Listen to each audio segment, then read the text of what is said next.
ወይኔ ዛሬም አገኘኋት። ወይኔ ዛሬም ተገናኘን። ሻው ምንድነው የሚባለው? ትናንት እንደቀባጠርኩት ሄጄ ልቀባጥር ነው። ዛሬማ እንዳትቀባጥር። ወይኔ ጉድ! አይ አፈርቢ። በቃ ሳታስፎክሪ ዝም ብለሽ ሂጂ። ሻው ምንድነው የሚባለው? ፈጣሪው ያንተ እርዳኝ። የመጣ ነው መሰል። ምንም ሳታስፎክሪ ቀጥ ብለሽ ትሄጃለሽ። ብር ትፈልጊያለሽ እንዴ? አይ አለኝ፣ እግዚአብሔር ይስጥልኝ። ምን አይነት ማረባ ሰው ነኝ? አቦካውት። ምንድነው ያወራሽው አንቺ? ድረስ ዝም ብለሽ ሻቲ ምንድን ነው ያስቀባጥርሻል? እሺ ልበለው እንዴ? ልሸኝሽ። ወዴት ነሽ? ወደዚህ ነኝ። ይበል ተይ አብረን እንሆን ማመንታትሽ አፈር በፍቅርሽ ማይበል ናላ የታወቀው ዛሬም እንደፈረደበት ባዶ እጁን ሊመጣ ነው። ለምን ዛሬ ቀድመን ሼር እናርጋንለው? ደስ ይለኛል። እንደውም የሚለውን እንሰማለን። ወንድሜ በእናትህ ትንሽ ብር እኮ ነው። ዛሬ እንኳን እኔ ጓደኞችን ጋብዤ ላስደስታቸው። የለኝም እባክህ። አንተ ግን መቼ ነው አለኝ የምታውቀው? እኔ ዛሬ ልጋብዛቸው ብዬ እንጂ ጓደኞቼ ለኔ ያንሱ። አንተ ምን ሆነ ነው ይሄን የሚያስቆየ? ባክሽ ከወንድሜ ጋር አስጨቃጨቅ ነበር። አንተ ሁሌም ማርፈድ አይሰለችም? እንደውም ወዳጅነታችን እንዲጠነክር አሪፍ ምግብ ሼር አድርገን ነው የምንበላው። አዎ ቆንጆ ሀሳብ ነው። 2 ሺህ ብር ለሷ እንላክላትና እንብላ። አይመስልሽም? አዎ ለኔ ላኩልኝ። ይሄው ምሩ እኔ አስገብቼልሻለሁ። አንተስ? ዛሬ እኔም ጋብዛችሁ መጣው የቴም አውጥቼ። ይሄው ምሩ። እስከ ዛሬ ብር እያለህ ነው እንዴ ስንከፍል ዝም የምትለው? እውነቷን ነው። አረ በጣም ነው የሚደብረው። አረ እኔ ብር የለኝም። እናንተን ከሚደብራችሁ ልጋብዛችሁ ብዬ እኮ ነው። እና ይሄን ኬታ ምተ ነው? እናንተ ብዙ ጊዜ ጋብዛችሁኛል። ዛሬ ስልኬን አስይዤ ልጋብዛችሁ ብዬ ነው። ወይኔ ዮኒ ይቅርታ፣ አንተን ለማሳጣት አስበን አልነበረም እኮ። እንካ ስልክህን ተቀበል። አረ በጣም ቀልብና ያለ ይህ ቶሎ ስልክህን ይዛው ነው። በጣም አመሰግናለሁ ጓደኞቼ። እስቲ ሁላችሁንም አንድ ጥያቄ ልጠይቃችሁ።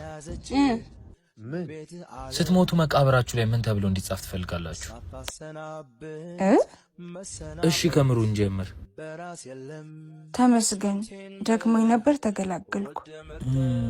እሺ እኔስ? ዛሬ አንድ ላይ ቀበራችሁኝ እንጂ ሁላችሁም አንድ ባንድ ገላችሁ ነበር። እሺ አብርሽስ? የውሸት ተኖሮ የእውነት ተሞተ። አንተስ ግን? ጥሩ ሰው ነው ብላችሁ የውሸት እንዳታለቅሱልኝ። ብዙዎቻችን ህይወት ድክም ብሎናል። እግዚአብሔር ለሁሉም ጊዜ ያለው ብለን ነው በተስፋ ያለነው። እኛ ኢትዮጵያውያኖች ስንሞት ውድ ነን። ጥሩነታችንና ደግነታችን ስንሞት ነው የሚታወቀው። ሰው በህይወት ሳለ ካልተረዳዳ፣ ማዳመጥ ባለብን ሰዓት ሳናዳምጠው ስናጣው ማልቀሱ ለቀባሪው ማርዳት ነው። አይዞሽ፣ አይዞ፣ ነገ የተሻለ ቀን ይመጣል። ለዛ የተሻለ ቀን ግን ራስን አዘጋጅ። መኖር ጥሩ ነው፣ ብዙ ነገር ያሳያል። ይቅርታ ሄኒ ናንዴ እስቲ። አቤት እመጣው። ምንድነው ቤቱ ህግ የለውም እንዴ? በቁምጣ የሚያስተናግደው? በቁምጣ አይገርምም? አላየሁትም ነበር። እዚህ ቤት ደግሞ ህግ ያላከበረ ለደቂቃ አይቆይም። ና እስኪ። አቤት ቦስ። ና እዚህ በሰው ፊት ምንም አልልህም። ቦስ ችግር አለ እንዴ? ለምንድን ነው ቁምጣ ለብሰህ የመጣው? አይደለም አለቃ። ዝም በል። ለምን እንደለበስህ ታስረዳኝ አይደለም። ጀስት ጥፋትን አውቀህ እንድትወጣ ብዬ ነው። እሺ ግን አንዴ። ነገርኩህ እኮ ካንተ ጋር መከራከርበት ሰዓት የለኝም። ደሞዝን አስቤ ልክልሃለሁ። ሽሩጡን አስቀምጥና ውጣ። እሺ አመሰግናለሁ። ይኸው አምጣው ሽሩጡን።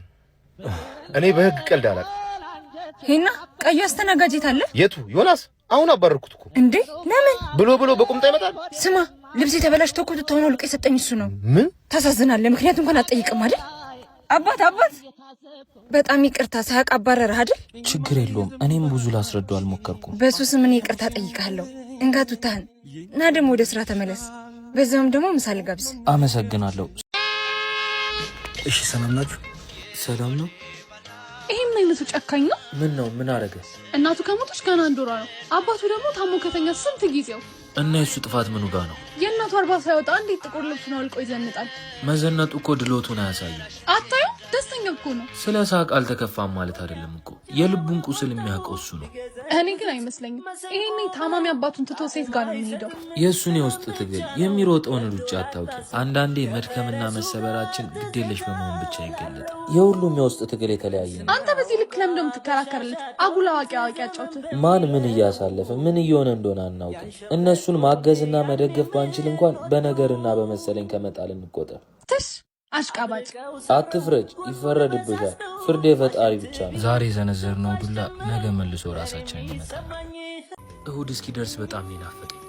እኔ ራሱ አይገርም ሰርግ እንዲናፍቃል እንዴ?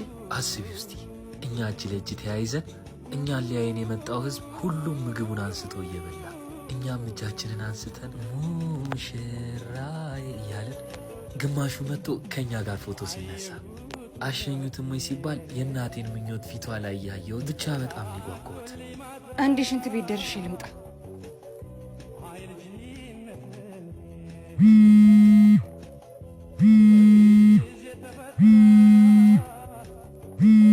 አሬ እኔ ቆንጆ በናፍቆት ልሞት ነው።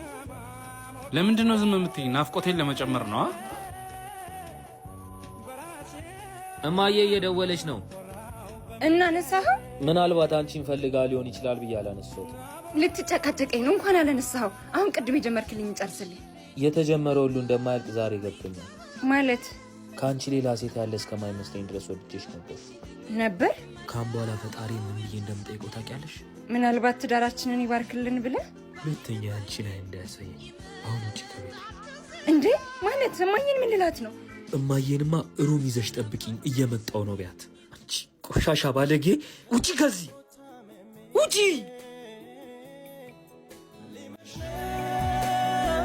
አድማስ ተቆረ የልቤ እናንተ ሰማችሁ? ጆስ ሳይነግረን ውጭ ሀገር ሊሄድ ነው። አልሰማችሁም ነው? እኔ እኮ ነኝ ሙሉ ፕሮሰሱን ጨርሼ የምልከው። አሬውን አሳሰክሰን። አሬ ምን ሳክስ ነው? እኔ ያላገዝኩት ሰው አለ እንዴ? አሁን ባለፈው ሄኖክ ታሞ መድኃኒት መግዣ አጥቶኝ አይደለው እንዴ ሰጠሁት? ምን ይገርማል? አቦ ያንተ ወሬ ነው የሰለቸኝ። እሺ ደግሞ ካሌብ ሶሻል ሚዲያውን ጠቅላላ ተቆጣጥሮታል። እኔ እኮ ሰጠው ማለት አልወድም እንጂ ስልክ ገዝቼ ቲክቶክ እንዲጀምር ያደረኩት ራሱ እኔ ነኝ። አሬውናስ በመቤት ያሰክሰን። እኔ እኮ ሰጠው ማለት ስለማልወድ ነው። እድሜ ልክን መሰከስ ያስጠላል። መቼ ነው አንተ ራስን የምትሆነው? ተነሱ በእናታችሁ እንሂድ። አንተ ጤነኛ አይደለም። የምንሰጠው ለመቀበል ከሆነ መስጠታችን ዋጋ ያጣል። አንዳንድ ሰዎች ሰውን ለመጣል ይሰጣል። የሆነ ደረጃ ስንደርስ እየጠበቁ እኔ ነኝ እንደዚህ ያደረኩለት ድሮ እኮ እንዲህ ነበር ብለው ሊጥሉን ይሞክራል። እግዚአብሔር ከፍ ያደረገውን ማንም አይጥለው። የምትሰጡን ልጥሉን ከሆነ ባትሰጡን ምርጫችን ነው። እቺ ምን አይነት ሰው ነች? ብቻሽን ያን ነበር እንዴ ያልኳት? ብቻሽን ነው ካለሽ ታዲያ ለምን ጠራሽ? እኔ እባክሽ ሁኔታው አልተመቸኝም። ችግር የለውም፣ በደንብ እንወጣዋለን። አንተ ብቻ እንዳፈራ። ሄሎ፣ የቱ ጋር ነህ? ይኸው ከፊት ለፊትሽ ነኝ። አንድ ክፍል ቤት ለመከራየት ነው እንዲግር ብላችሁ የመጣችሁት? እናንተስ አንድ ክፍል ለማከራየት ነው እንዲግር ብላችሁ የመጣችሁት? አከራዋ ግርግር እንደማትወድ ነግሬሽ ነበር። ለምን ብቻሽን አልመጣሽም? ምን ታካብዳለህ? እሷ ውጭ ትጠብቀናለች። ለምን ውጭ ከምናስጠብቃት አትሄድም? ያማል እንዴ? ወዴት ነው የምትሄደው? ማለቴ ቤቱን ከኛ ጋር እንድታየው። እሱ ጥሩ ሀሳብ ነው። እሻው ምንድነው የሚውጠኝ? ዝም ብለህ አዙሯቸው። ሙሺ ተከተሉኝ። ምን ሆኖ ነው የሚያሽከረክረን? ዝም ብሎ እስቲ ተይው፣ ጉዱን እንየው። ቆይ ምንድነው? አንደርስም እንዴ? ቆይ አንቺ ምን አይነት መቀስ ነሽ? የምን መቀስ? እንደውም ቤቱ ተከራይቷል። ለአንድ ክፍል ቤት ተንጋግታችሁ ትመጣላችሁ እንዴ? ምን ማለት ነው? ይሁን አንከራተን ቤቱ ተከራይቷል ማለት? ኡፍ ይቅርታ፣ በቃ እኔ ደላላ አይደለሁም። ስለምትመጪኝ ነው ስልክሽን ከደላላ ወስጄ ደወልኩልሽ። አልነገርኩሽም ነበር? ምንም አላማረኝም ብዬ። ካግሏላችሁ በጣም ይቅርታ። ቢያንስ ለአዲስ ትውውቅ ይሆነናል። ምሳል ጋብዛችሁ ወደዛ። አረ እናንተ ሰዎች ለእኛም ጊዜ ስጡን። ወይ ለምን እዚህ ትመጣላችሁ? ቤታችሁ አጨርሱ ብላችሁን ነው። እኛማ ከእናንተ ይምጣ ብለን ነበር። ባይ። ቆይ ግን ለምንድን ነው አቅፈኝ ማተኛ? አልችልም፣ ይከብደኛል። ቆይ አንተ እኔ ለስሜት ብቻ ነው ትፈልገኝ? ታውቂያለሽ፣ ፈልጌው እኮ አይደለም። በተደጋጋሚ ስናወራ አስተካክላለሁ ነው የምትለው፣ ግን ምንም አልተለወጥክም። እሺ በቃ አስተካክላለሁ። ቆይ መቼ? እንጃ። ዮናስ ትወደኛለህ ግን ነው ወይስ እያስመሰልክ ነው? እኔ እንደምወድሽ ነው የማውቀው። ተግባሬ ግን እኔንም እያጠራጠረኝ ነው። እና በቃ ከዚህ በኋላ ከኔ ጋር ሆነሽ እንድትጎጂ አልፈልግም። ለስካሁኑም በጣም ይቅርታ። በቃ ቆይ ድካሜስ? አሁን ሲገባኝ የደከምሽለት አይደለም ያንቺ የሚሆነው ከላይ የተሰጠ እንጂ። እሺ ይቅርታ። ይመጣል ብለሽ ወትሮ ውስጥ ያለ ፍቅር ደስታ ለካ ኩካታ ነበር እናቷ የገደል ማሚቶ በቃ